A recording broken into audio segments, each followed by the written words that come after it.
Hello everybody and welcome back to Fate Grand Order Babylonia episode, what are we on, 12? Episode 12. We took a 2-week break, anime review this is obviously. Took a 2-week break over the Christmas times, which, you know, is weird not having it, but at the same time I approve of animators getting to see their families over Christmas. So, yeah, good job. And now they're back bringing us more of the grandest of Fate orders. I said that wrong, but it's fine. But although this episode not the most exciting to bring it back, it was build up to something exciting and it was quite funny, honestly. The stuff with the gates caught me completely off guard and it did make me chuckle, and Gilgamesh just being really just like a funny guy, just like a guy you want to hang out with, that was cool too. Liked seeing that. Also the party just deciding not to, I mean, there wouldn't be any help, but they're just like, nah, you got this guys, we don't need, You got this, you know. That was pretty weird, not weird, pretty interesting to say the least. Weird strategy. You could at least use them as meat shields. Is that a bit harsh? It might be a bit harsh. But anyway, I've missed it if you couldn't tell. They did that Lost Room thing, which I reviewed. It's on the channel. But anyway, let's get into this episode right now. Let's get into this, see what went down. Let's do this. So we open up with a reminder of what's going on. So Gilgamesh has been doing good work and he's exhausted though, so he has a rest. And turns out he died because he was overworked. He just died. So what a way for Gilgamesh to go. You know, Unlimited Blade works. He gets pulled into the thing. Blimmin', what are the others? But Fate Babylonia just worked too hard as, you know, being a good guy. So yeah.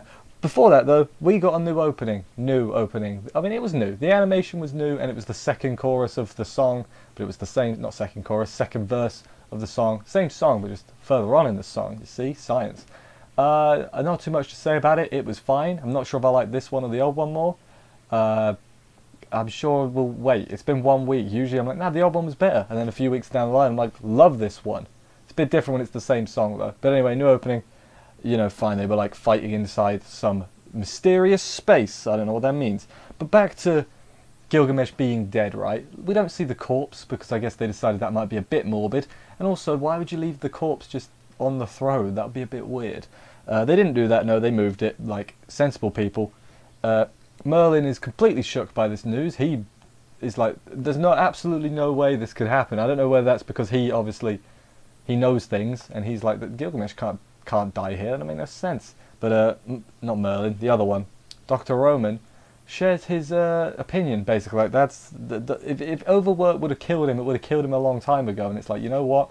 That does make sense. He is single-handedly keeping this country afloat, basically. Then learn that there's been a lot of deaths from weakness recently, which you would think about that a bit earlier. I guess the shock of Gilgamesh just, you know, being offed. Probably didn't make you think, but then you sit down and think about, like, actually there's probably something going on here. It's, oh man, Eresh Kigal, I think I pronounced that right, hopefully. Yeah, turns out Ishtar wasn't a member of the Three Goddesses Alliance at all. It was Eresh Kigal instead, who is Blonde Rin, or Blonde Ishtar, it turns out. She was like, she's like also in the body, but only comes out sometimes, or something. It makes sense. Why? What causes her to come out? Is it a choice thing? Is it just something to do with the day-night cycle? Because she came out at night. Is that the only time we've seen her as at night? I don't remember, you know? Who knows? She comes out sometime, but it's the blonde one. And Ishtar freaks out. She's like, my body's being used. Not like that. I've seen the doujins, you creeps. Turns out they can get Gil, that's what I call him, I'm friends with him. Gil's soul back from Kerr, which is basically the underworld, I guess. So they get Ishtar to send them to the underworld, them being, of course, just Fujimaru and Mash, because no one else wants to show up. Anna's like, I can go help somewhere. Merlin is also doing something. Is anyone else there? Or is it just them two? The other one, Ketz, doesn't want to come because in the underworld, divine beings like don't have no power or something, and heroic spirits. So I guess Mash does because she's a pseudo spirit. Demi-servant is what I meant. God, yeah, you can tell it's been a couple weeks off. I've got to remember my lore again. But yeah, then Ishtar sends them to the underworld with a laser.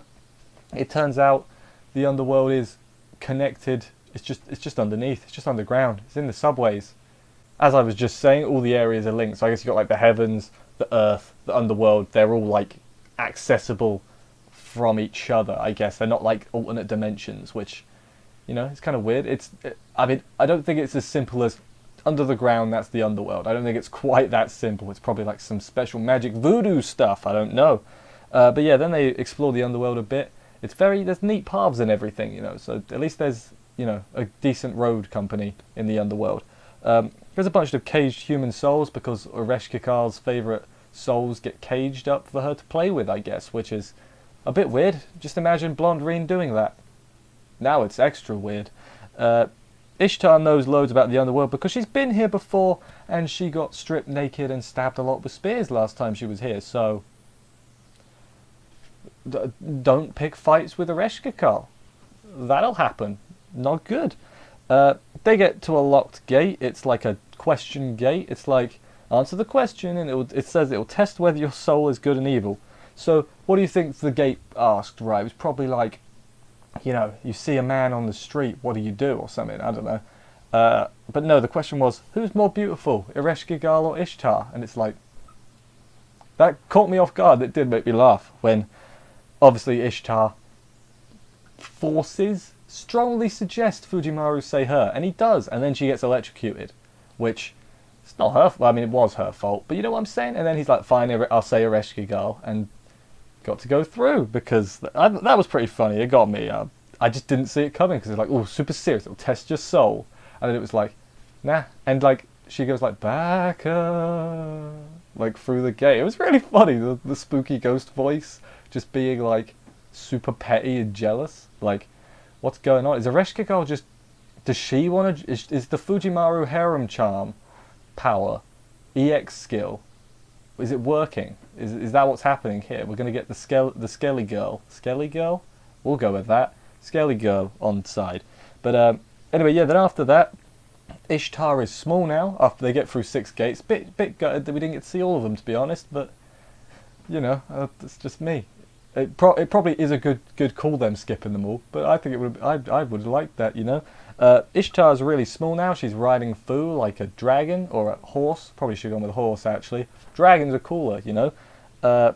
She's small basically because her power gets sucked out as she goes through the gates. I think she was saying something along those lines. And then yeah, they're like, all right, to get out of here, we got to defeat her. Oh, Gilgamesh shows up. I didn't even mention that. Gilgamesh shows up and laughs at tiny Ishtar for a bit. He like picks her up by the scruff of her neck. Does she have a scruff of her neck? I don't think she does really. She's just got like, she's wearing clothes. We'll go with that. Yeah, then Ereshkigal, they basically just reiterate, got to defeat her to get out because she's keeping the souls in. They can't leave without her permission. So they need to get her permission. What if they just ask nicely? It's like, hey, can we just take Gilgamesh and go, you know? Just please. It's a bit of a hassle, you know, the city needs running. You can have him later. And then she'll be like, yeah, you know what, that's a fair point, go for it. I'm sure she's totally reasonable like that. Although, like, she seemed pretty polite when she was Blonde Reen, or Blonde Ishtar. What do I call them? It's not Ishtar, so it'd be Blonde Reen, right? It's just Ereshkigal. I know she's her own person, but how am I meant to word this? I know her name now, I can just call her that. Never mind, I'm going over stuff in my head. Yeah, basically on the way there, Gilgamesh tells them stories about Ereshkigal. Stories? Stuff. It's like basically she got stuck with this job and she couldn't leave if she wanted to. It was like, oh, well that sucks for her. They reach the palace, and the palace, it just happens to be a crater or a plain. It's a flat pit of land. It gets really cold all of a sudden, and they're like, Fujimaru, you're gonna freeze to death. This is Romans saying this, but they can't hear them because underworld powers you can see but you can't hear, or they can see but they can't speak. I guess makes more sense. And then Ereshkigal appears, and I was like, oh, is it just going to be blonde Reen and regular Reen? Nah, man, it's just a giant skeleton lady, you know, which, fair enough. She's less cute like this, you know. Prefer blonde Reen version of Ereshkigal. Her name is really hard to say. I might try and think of a way to shorten it, like I did with Ketz. Eresh, that sounds stupid. Kikal, just Carl. I don't know what I'm going to call her. I'll think about, you know what, I'll sleep on it. And I'll think of a really good name. I'll probably just stick with Eresh. That probably makes the most sense, honestly. But yeah, then she shows up, so I guess next week they're going to fight. And I'm sure Fujimaru will bust out the harem powers. and then she'll be like, yeah, you know, fine, I'll help you out. And then they'll go to fight Gorgon. Although we're 12 out of 21, we still got a bit to go. You know, they've got to run into Benkei again, I'm sure, at some point. What else has got to happen? Ushiwaka is going to get turned into some monster thing with the Grail Mud. There's a lot of stuff that could happen, you know, that they've set up in previous episodes. I'm excited, you know. I'm glad it's back. I'm really glad it's back. Did they release a trailer for Camelot? They released a trailer for something. I can't remember. It was the Christmas, New Year's thing. I'm just talking in circles now. I enjoyed this episode, but it didn't feel, well, it's not a new season, you know, it's not a start. It was just they took a break and now they're back, continuing right where we left off. Yeah, excited to see where the story goes next. Haven't played any Fate Go, really, in the break. Probably should have caught up, but it's more exciting this way, isn't it? Anyway, thank you, everybody, for watching this review. I hope you enjoyed it. If you did, give us a like and comment and subscribe and stuff. I will greatly appreciate it. Check out the main channel as well. There's actually videos that went up recently, so check them out, please. Please. Come on, guys, please. I'll see you next week for another episode of this one, though. And bye, guys.